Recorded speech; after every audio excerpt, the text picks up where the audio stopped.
Olá pessoal, tudo bem? Como vocês estão?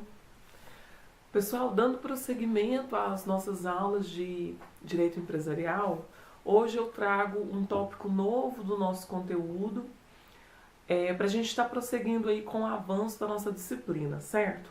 Nós que já vimos a evolução histórica do direito comercial para o direito empresarial, nós que já estudamos as fontes, do direito empresarial, nós que já estudamos as características específicas pertinentes aplicáveis ao direito empresarial, hoje eu trago aos senhores os princípios específicos do direito empresarial.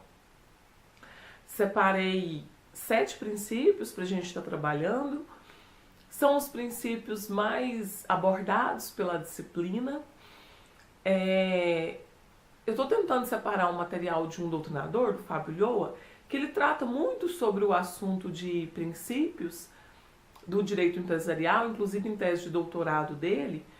Assim que eu conseguir separar, reunir todo esse material, vou disponibilizar para os senhores também, para os senhores poderem estar complementando esse estudo em casa, fazendo a leitura com calma, ok? Mas agora eu quero trabalhar esses princípios, fazer as devidas considerações, para que fique mais claro o estudo de vocês, ok? Dentro desses princípios, pessoal, eu vou falar daqueles que são mais importantes, vou citar muito texto de lei, até para elucidar melhor o nosso estudo, ok? Apenas chamando a atenção, senhores, é importante estar revisando o conteúdo em casa, estudando com mais tranquilidade, revendo as anotações das aulas. As nossas videoaulas estarão disponíveis no meu canal do YouTube, porque daí em casa os senhores podem estudar com mais tranquilidade, pode parar o vídeo no momento em que quiser, fazer as anotações, certo?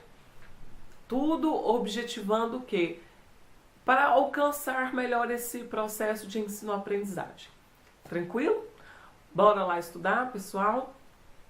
Então, eu preparei um quadro, organizando esses princípios que a gente vai estudar agora, ok? Vou colocar ele na tela para os senhores. Estão aí, Princípios.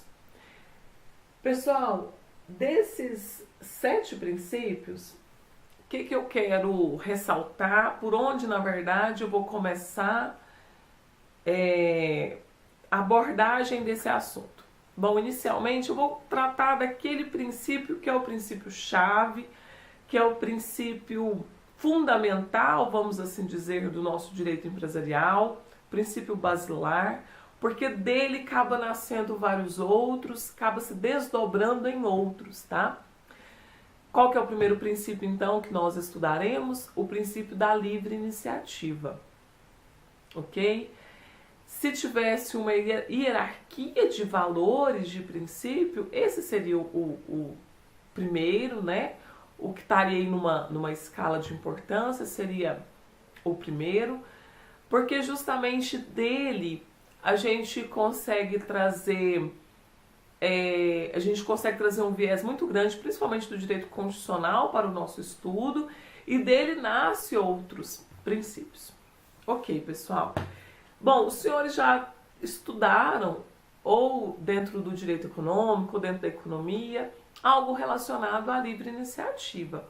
Então, os senhores devem já ter um certo conhecimento do que se trata, ou os senhores já devem ter um conceito, Talvez um conceito simples do que seria a livre iniciativa, mas é importante a gente retomar esse conhecimento que os senhores já têm para o nosso estudo aqui, para o nosso estudo do princípio da livre iniciativa.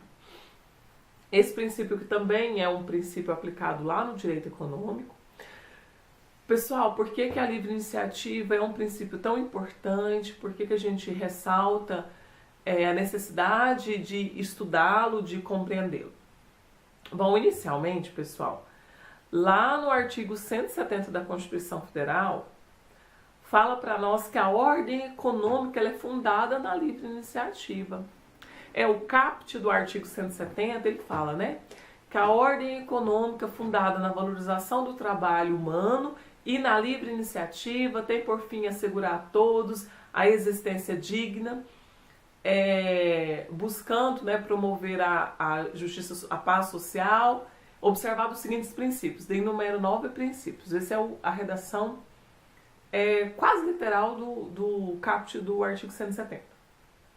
Então, olhem só, a nossa ordem econômica ela é fundada em duas bases, né? A nossa ordem econômica ela é fundada na valorização do trabalho humano e na livre iniciativa, até porque uma decorre da outra, né? E existe uma inter-relação, uma interdependência, né?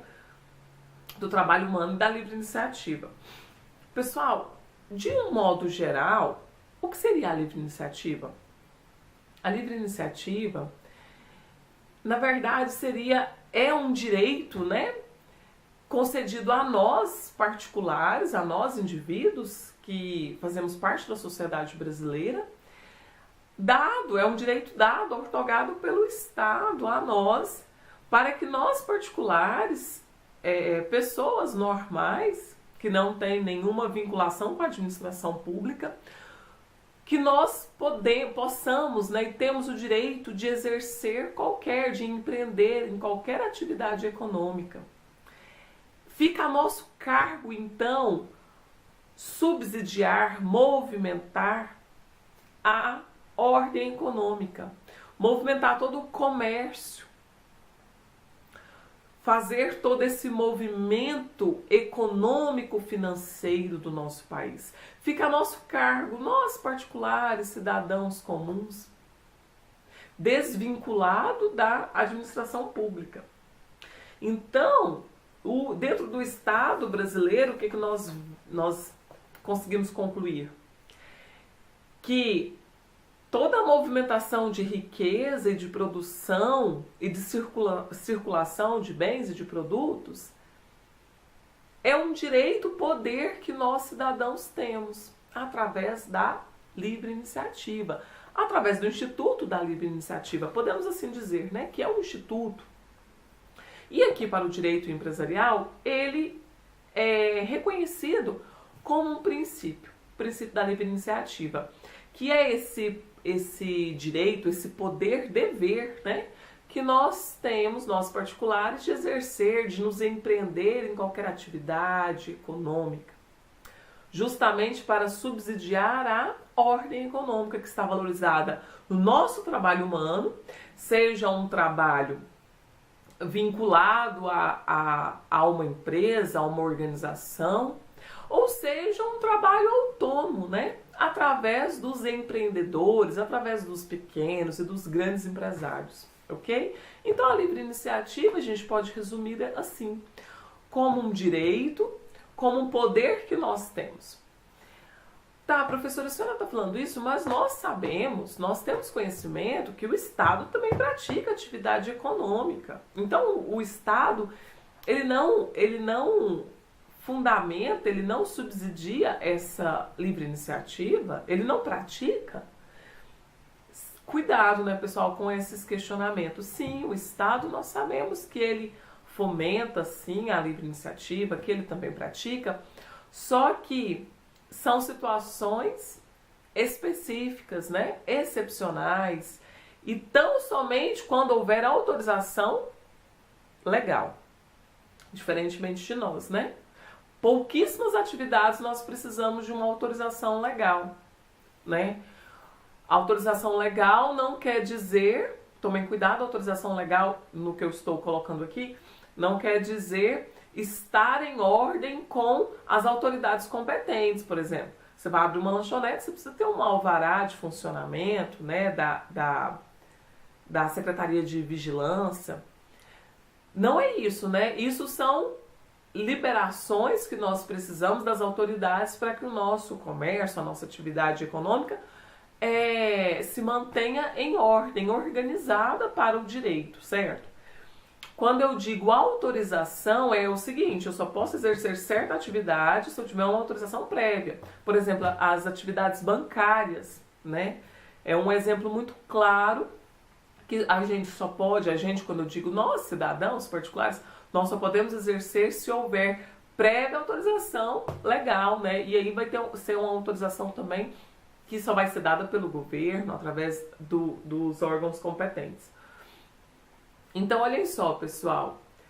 Diferentemente do Estado, que também se pratica a livre iniciativa, o Estado só pratica a livre iniciativa em situações excepcionais, somente quando autorizado por lei e somente para organizar esse mercado econômico. Por exemplo, a produção da nossa moeda nacional, do nosso dinheiro. Somente o governo pode, o Estado pode produzir através do Banco Central, certo? Porque são atividades preponderantemente que vai ter uma influência muito grande no mercado, né? Tem uma relevância social muito grande, então somente o Estado que pode promover essa atividade. Situações excepcionais.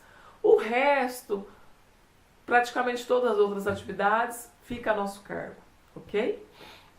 Então, atipicamente, vamos dizer assim, aliás, tipicamente, nós particulares exercemos a livre iniciativa. E de forma atipicamente, o Estado vai praticá-la. Situações excepcionais, devidamente resguardada e autorizada por lei. Ok, pessoal, como eu já disse, a livre iniciativa, a gente já verifica logo ela de plano ali no artigo 170 da Constituição, a gente verifica ela também, se a gente for fazer uma análise melhor ali dos valores do Estado Democrático de Direito, a gente consegue percebê-la também no artigo 1º, no artigo 3º da Constituição Federal, porque é o valor do trabalho humano, da liberdade que todo particular, que todo cidadão tem de praticar alguma atividade rentável, alguma atividade econômica. Então, ao mesmo tempo que a livre iniciativa ela é o fundamento da ordem econômica, ela também é o fundamento da república, tá? Guardem já essas breves considerações acerca da livre iniciativa. Pessoal, e da livre iniciativa, a gente consegue ver desdobramento de outros princípios que daqui a pouco eu vou falar. Antes de concluir, eu quero só dizer aos senhores o seguinte: apesar desse princípio ser tão abrangente, tão importante, dele acaba nascendo outros, a gente também tem que ter esse conhecimento de que a livre iniciativa, ela não é um princípio de caráter absoluto, tá? Ela não é.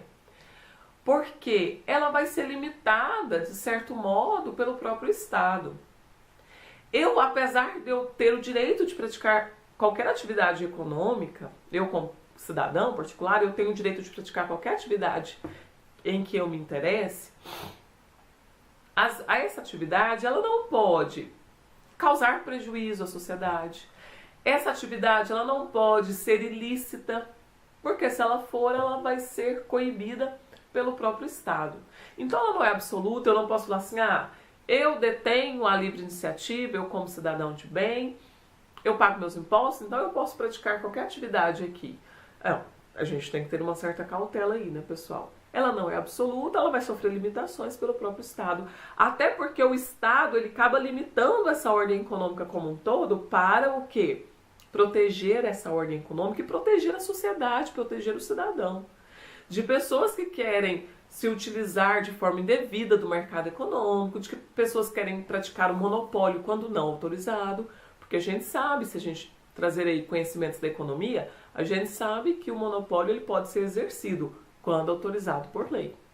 O Estado mesmo pratica o monopólio de certos produtos e serviços, né?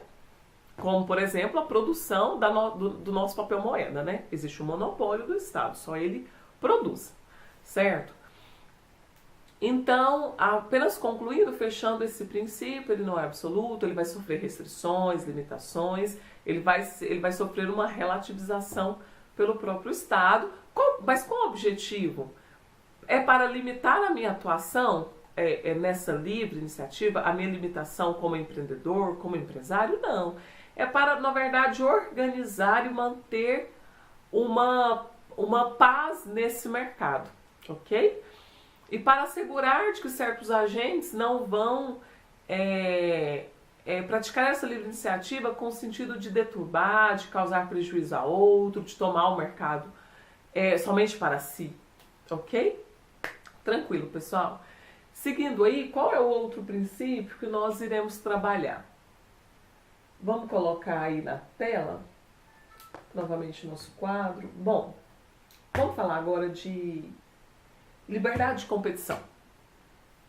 Pessoal, a liberdade de competição é o seguinte, é um princípio que vai garantir acesso aos novos empreendedores no mercado econômico.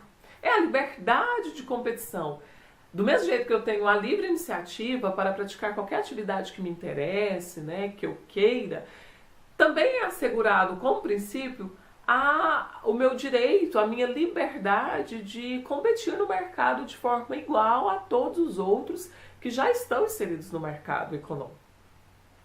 Então a liberdade de competição, ela vai ser o quê? A própria garantia a esse acesso nesse mercado na prática, ela acaba concretizando a livre iniciativa, porque não adianta nada o Estado Democrático de Direito vir e definir o que é a livre iniciativa, falar que ela é nossa, é um direito, é um poder que nós temos, se ele não garante a inserção do particular, da pessoa simples nesse mercado de trabalho. Quando eu falo o particular, uma pessoa simples, eu falo de um autônomo, de um empreendedor único, e eu falo também das sociedades, das grandes incorporações também, tá? Como um todo, assim, de um modo geral.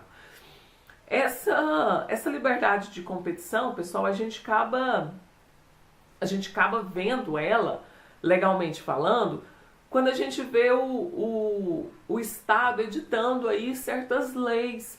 Por exemplo, a Lei Complementar 123. A Lei Complementar 123 que vai disciplinar as pequenas empresas, as micro e pequenas empresas.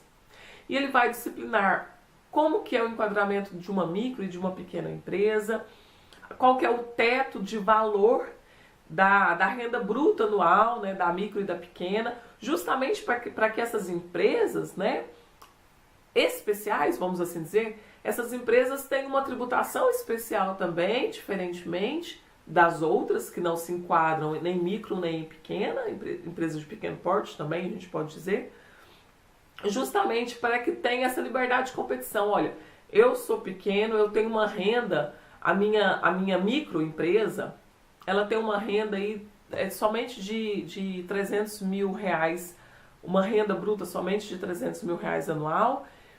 E para que eu possa concorrer nesse mercado e que eu possa de fato exercer essa livre iniciativa, eu preciso de um apoio diferente do Estado, através da liberdade de competição. Não adianta nada, né? Somente assegurar a livre iniciativa, se não dar tratamento diferenciado aos diferentes, na medida em que eles participam do mercado da mesma forma, ok? Então esse segundo princípio, a liberdade de competição, ele é, como eu disse, né, a livre iniciativa ela tem isso, né? Ela acaba desdobrando em outros princípios. A liberdade de competição, ela está atrelada, ela é uma extensão, podemos assim dizer, da livre iniciativa. A liberdade de competição, ela é a própria concretização dessa livre iniciativa, quando a gente verifica o Estado dando um tratamento diferenciado para micro e pequenas empresas. Tranquilo? Ok.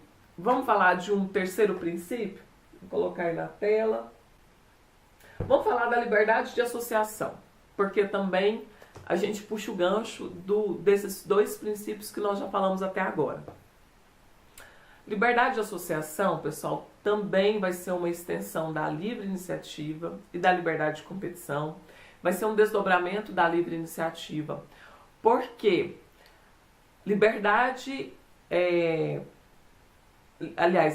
de associação. Por que vai ser um desdobramento, a liberdade de associação? Porque para que eu possa entrar de fato na livre iniciativa, para que eu possa exercer a livre iniciativa, deve-se assegurado a mim, em particular, o direito de entrar em qualquer associação, em qualquer sociedade empresária. Tem que ser assegurado a mim poder praticar de forma única, né, individual, ou poder me associar a uma sociedade, tem que ser assegurado a mim esse direito. Na hora em que eu quiser eu poder participar de uma associação, e da mesma forma, na hora que eu não queira mais participar dessa associação empresarial, eu querer sair, me desligar. Então, se a gente fosse conceituar esse princípio, a gente poderia dizer que essa liberdade de associação seria, na verdade, uma liberdade passiva e ativa. Uma liberdade ativa, eu quero participar, eu quero me associar com fulano, com ciclano, com beltrano, eu quero montar aqui uma sociedade empresária na produção de medicamentos, por exemplo.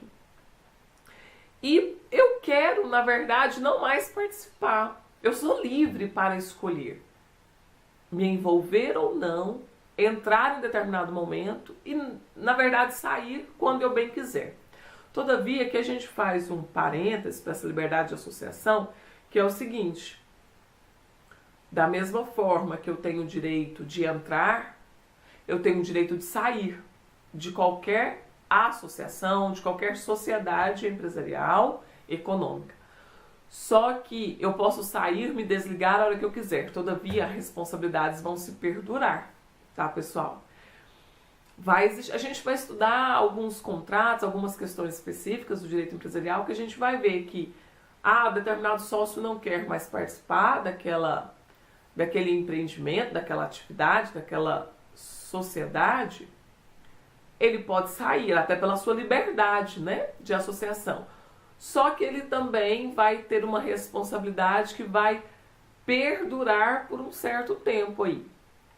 Ok? Daí a gente vai trabalhar casos específicos. Mas só para terem esse conhecimento desse princípio da liberdade de associação, a gente vai entender, né, que do mesmo jeito que uma pessoa pode entrar, ela pode sair também de qualquer organização empresarial, comercial, de qualquer sociedade, só que todavia a responsabilidade vai se perdurar. E essa liberdade de associação também acaba sendo uma extensão da livre iniciativa, mais um desdobramento dela. Até para concretizar também essa livre iniciativa. Pegaram? Ok, pessoal, vamos prosseguir com mais um princípio. O que nós podemos escolher agora? Vamos falar de autonomia de vontade? Vamos falar da autonomia da vontade. Pessoal, a autonomia da vontade, ela é um princípio, só que é um princípio um pouco específico, ele não é tão abrangente no direito empresarial. Por quê?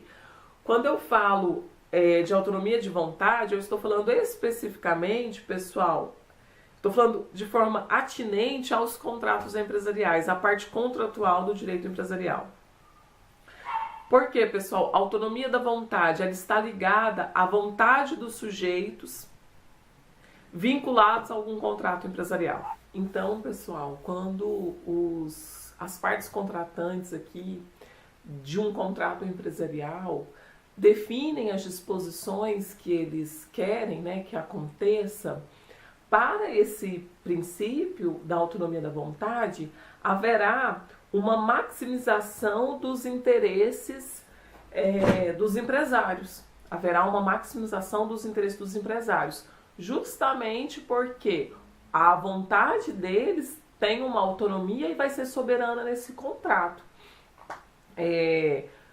Teve a primeira jornada de direito comercial, ela trouxe enunciados acerca dessa autonomia da vontade, tá?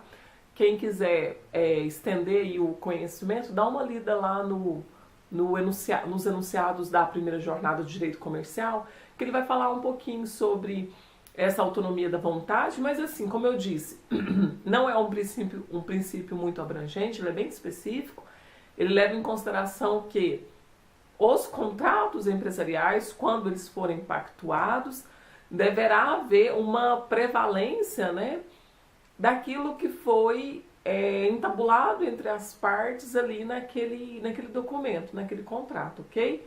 justamente para ressaltar essa autonomia que eles têm ao disporem dos seus interesses. Tranquilo?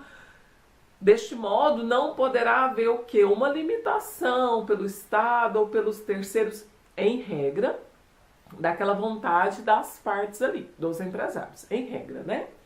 Tranquilo? Bem simplesinho esse princípio, tá? Da autonomia da vontade. Vamos dar um exemplo, né? Eu sou empresária juntamente com os senhores e nós entabulamos um contrato onde os senhores estão comprando um determinado insumo, uma determinada matéria-prima que eu produzo na minha indústria, na minha fábrica, e nós temos um contrato empresarial de parceria, onde a empresa de vocês me fornecem uma determinada mercadoria e eu forneço essa determinada matéria-prima, como se fosse uma troca, né? Em tal dia do mês tem que haver essa troca de insumos, de matéria-prima. Se houver uma divergência nesse contrato, se ele for para a justiça, para ser dissolvido, para ser resolvido, vai-se o tempo todo buscar o quê? A aplicação dos interesses dos empresários, do que foi definido ali. Não poderá haver uma interpretação diferente, uma limitação. Vai se buscar, na verdade, para se fazer justiça na resolução desse contrato, vai se buscar o quê? Não, a vontade definida nos agentes, ali nos contratantes, era que dia 1º fosse entregue a mercadoria. Por que não foi? Houve a culpa de quem? Do empresário X que não entregou. Então, pela própria autonomia, pelo próprio princípio da autonomia da vontade, ele haverá o que? O ônus da rescisão desse contrato sobre ele, porque ele já sabe que a vontade dos empresários, ela tem que ser maximizada, ela tem que ser aplicada. Tranquilo, né, pessoal? Bom, vamos seguir aí para mais um princípio. Já falamos da livre iniciativa, da liberdade de competição, da liberdade de associação, da preservação da empresa. Não, já falamos da autonomia da vontade. Vamos falar da preservação da empresa? Aliás, antes da gente falar de preservação da empresa, vamos falar de função social, que acaba que um decorre do outro para ficar mais compreensível o estudo. Vamos falar primeiro de função social, e dentro da função social eu quero ler alguns dispositivos com os senhores para a gente conseguir compreender melhor. Bom, pessoal, os senhores já têm conhecimento do estudo do direito constitucional e do próprio direito civil, o que seria uma função social, né?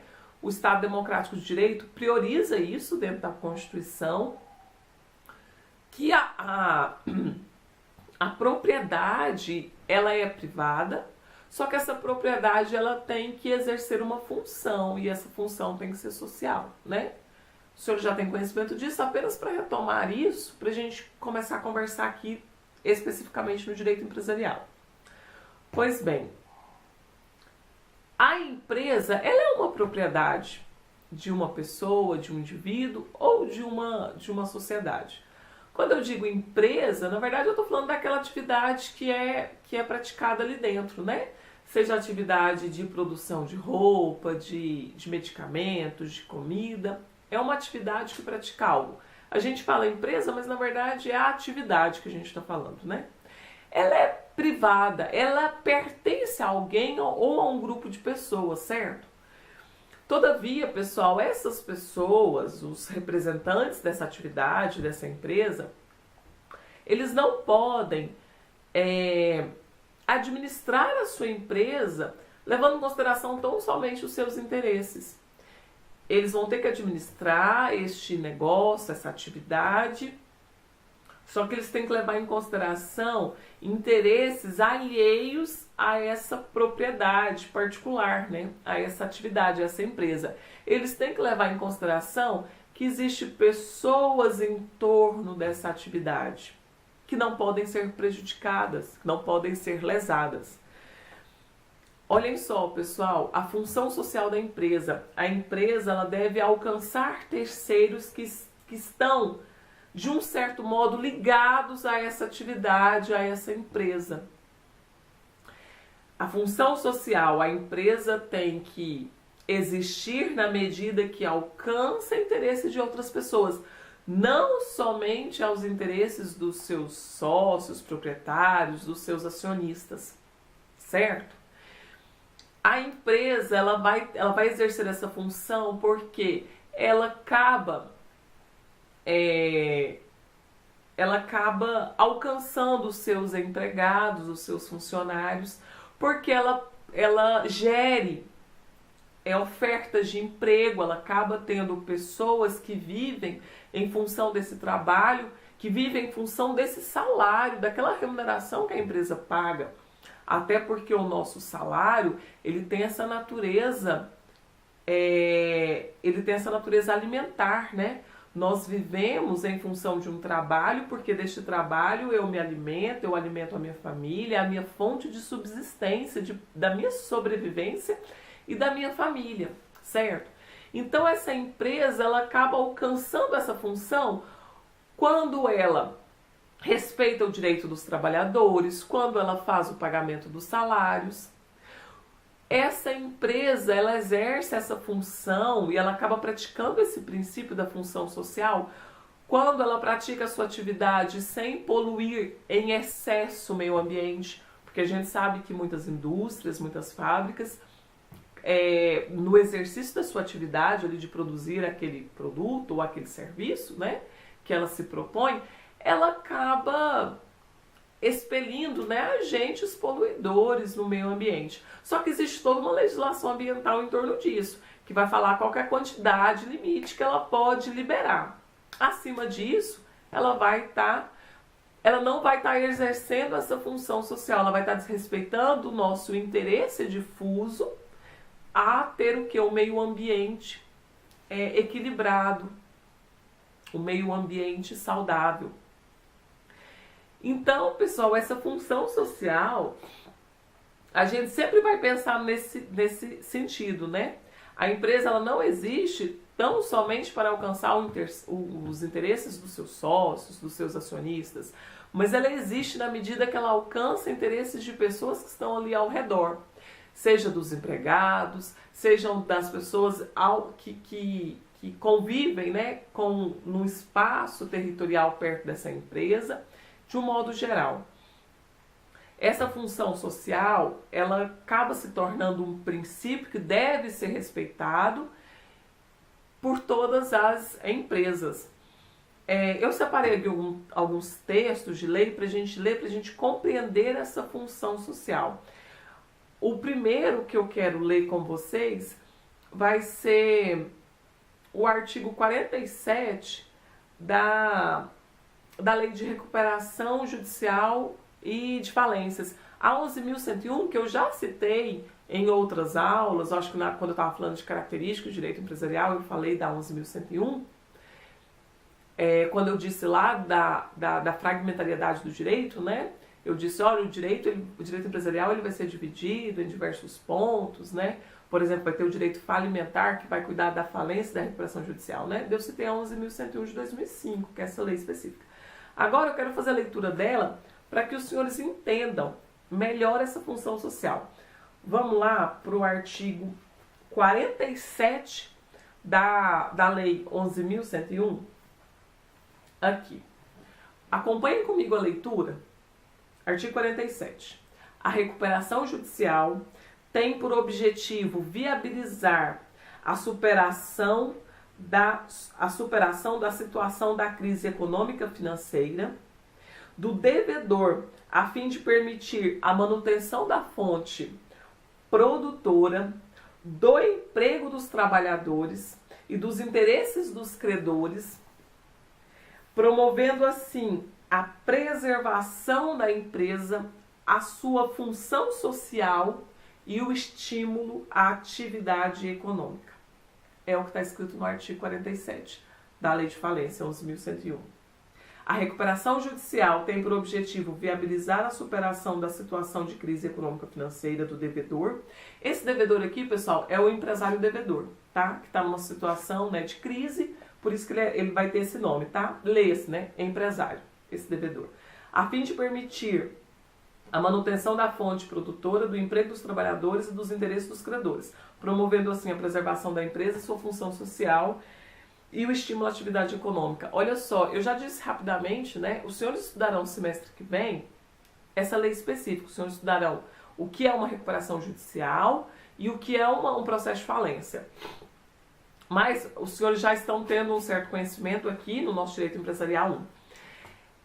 Quando uma empresa pede uma recuperação judicial para a justiça, fala, olha, eu estou numa situação de crise econômico-financeira e eu preciso de ajuda, eu preciso de respirar melhor, que eu preciso de um prazo melhor para poder quitar todos os meus débitos e continuar com a minha atividade econômica, o Estado olha para essa empresa e fala, realmente eu preciso ajudar, porque essa empresa, ela exerce uma função social, ela promove empregos, é uma fonte produtora, além de produzir empregos, promover, né, empregos, ela também promove a própria circulação de riquezas no país, é a própria atividade econômica. Então essa função social é isso, pessoal, é o alcance de outros interesses que não são somente específicos de um grupo de pessoas, empresários ou de um empresário. Ela vai alcançar terceiros e ela vai alcançar todo o mercado econômico, né, com essa circulação de riquezas também para o nosso país. E, consequentemente, vai ter o quê?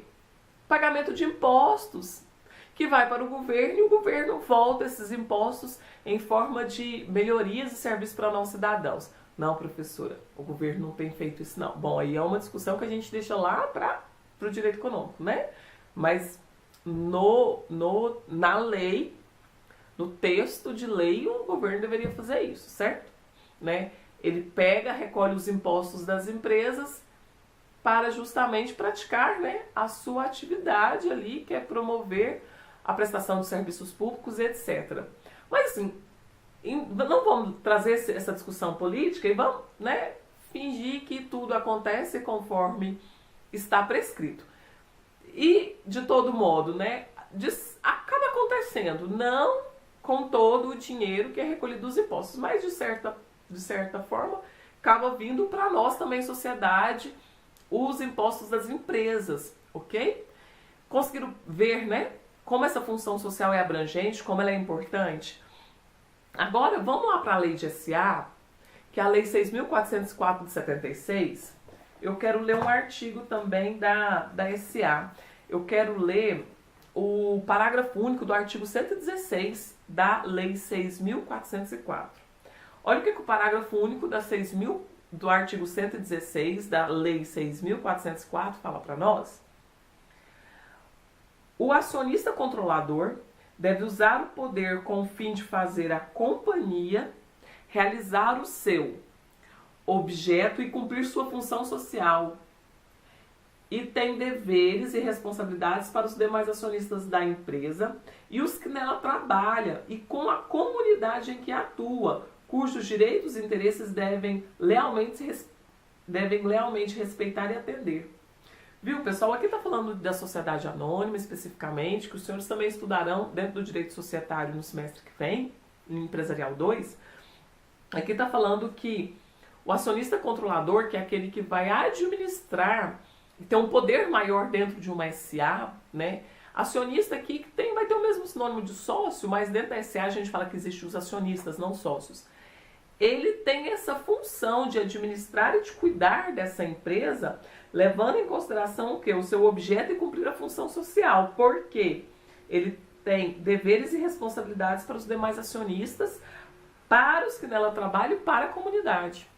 Viram, né? Esse desdobramento do interesse de uma empresa que não é tão somente dos sócios, não é tão somente dos acionistas. Muito interessante, né? Agora, como eu estava pensando em falar da preservação da empresa, eu falei assim, não, primeiro deixa eu falar da função social e depois vamos falar da preservação, porque acaba que a preservação da empresa, ela também é um desdobramento dessa função social.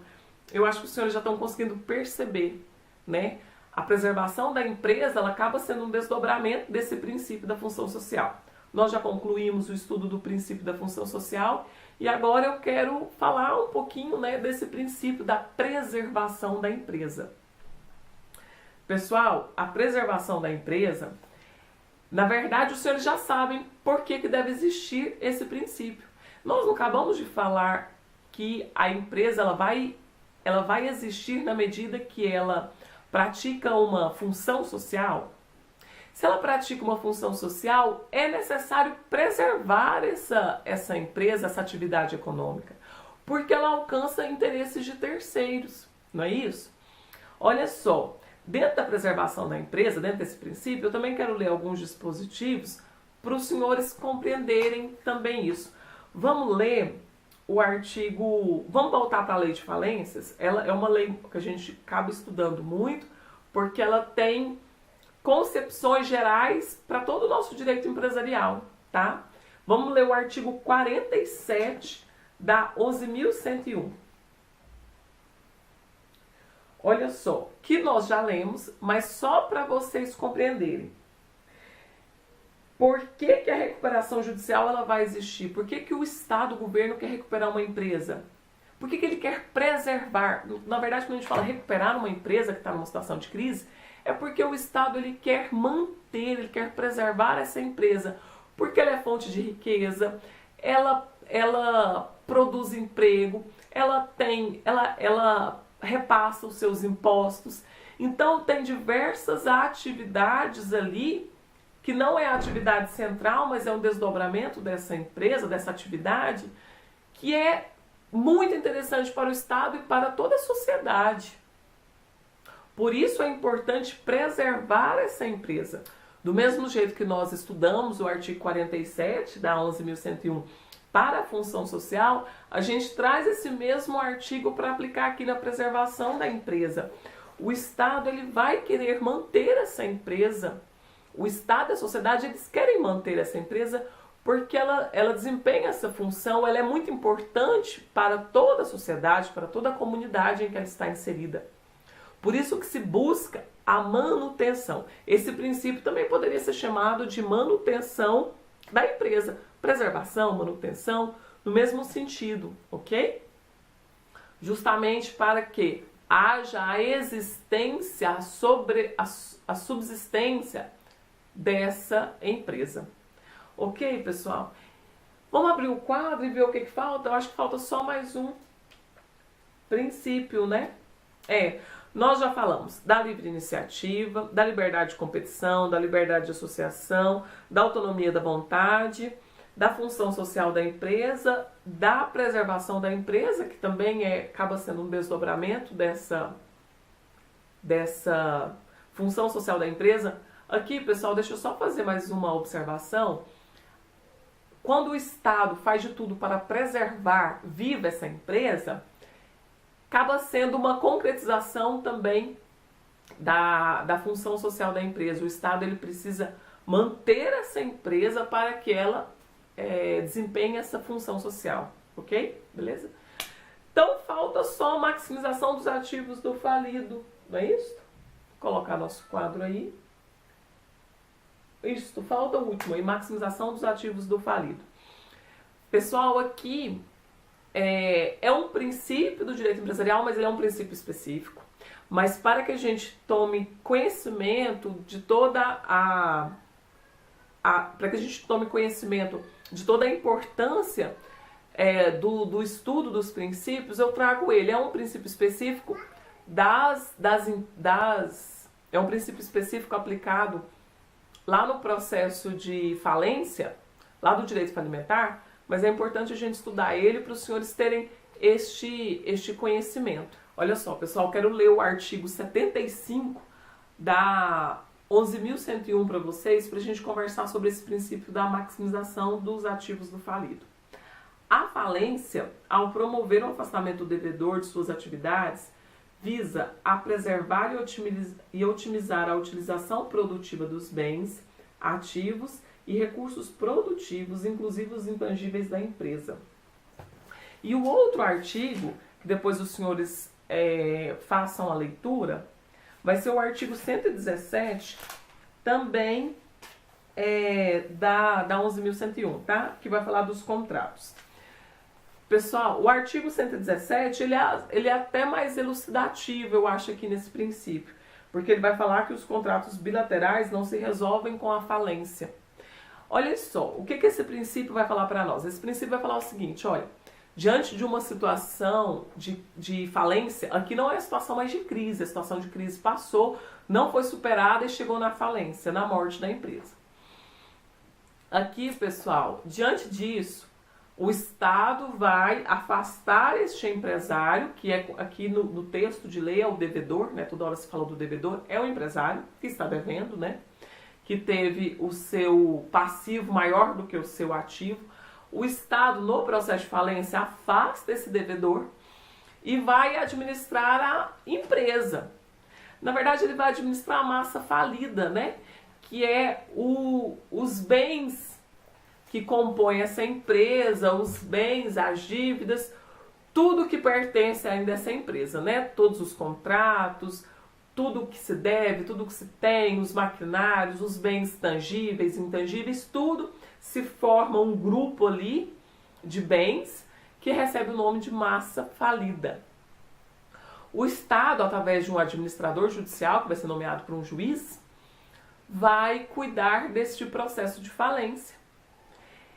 E esse administrador, ele vai fazer o seguinte, ele não vai pegar os contratos bilaterais que se tem e ele não vai resolver de plano, não vai extinguir esse contrato. Falar assim, não, faliu a empresa, esse contrato não tem mais como prosseguir.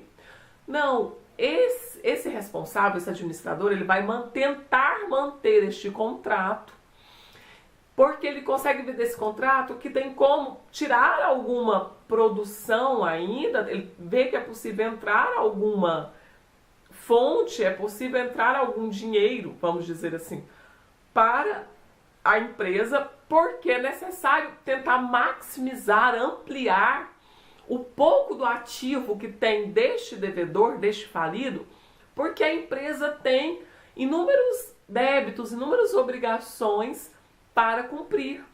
A empresa, apesar de ter falido, ela tem que quitar os débitos com os credores, com os fornecedores, com os aluguéis, se porventura existir, com os trabalhadores, né? Com outros terceiros. A empresa, apesar de ter falido, ela precisa tentar solver essas dívidas. Então, o Estado, através do administrador, ele vai tentar manter, se porventura existir algum contrato. Por exemplo, né? Um restaurante faliu, mas ele tinha um contrato ali de entrega de marmitex para um determinado estabelecimento, do administrador ver que é possível tentar manter esse contrato, produzir ainda uma quantidade de marmitex para que entre, né, para que este estabelecimento ainda continue com esse contrato, pelo menos por um determinado tempo, para entrar mais alguma fonte de recursos para justamente cumprir as obrigações em aberto ainda dessa empresa. Então, o objetivo desse princípio, os senhores estão vendo que eu estou falando especificamente do processo de falência. É um princípio específico. Ele não se aplica a qualquer situação do direito empresarial. Ele somente será aplicável ao processo de falência. Mas só para os senhores entenderem que também alcançando aquela função social, alcançando aquela necessidade de se manter a empresa, preservar a empresa, aqui é necessário maximizar, ampliar, abranger esses ativos, esse pouco desses recursos ativos, para alcançar tudo aquilo que depende da empresa. Deu para perceber, né, pessoal? Tanto que é um princípio importante essa maximização, apesar de ser um princípio específico, ok? Bom, pessoal, falamos dos 7 princípios, né, que eu enumerei os mais importantes. Eu vou tentar separar o material por escrito também, mas aqui eu fiz um apanhado geral, fiz um resumo, né, de tudo que era necessário estudar, mas assim, faça uma leitura complementar em casa, tá? E eu vou tentar disponibilizar o material por escrito de um doutrinador que escreve com excelência sobre os princípios, que é o Fábio Yoa. Quem já tiver doutrina dele pode continuar lendo. Nossas aulas eu não baseio tão somente no Fábio, eu uso o André Luiz, eu uso o Tomazete, eu uso outros doutrinadores. Daquilo que cada doutrinador escreve com mais profundidade, eu pego para nossas aulas, tá? Então, nossa aula de princípios encerra aqui. Eu quero pegar esse finalzinho e agradecer a todos vocês, meus alunos. Eu sei que muitos estão orando por mim, pela minha saúde, pela saúde do meu filho que está no meu ventre. Quero agradecer, fico muito emocionada, muito feliz por tudo, por todos os recados de apoio que eu tenho recebido, tá? Eu fico muito lisonjeada, muito feliz. Aqui a pessoa que está falando não é a professora, ok? Muito obrigada, em breve estaremos juntos, tá, pessoal?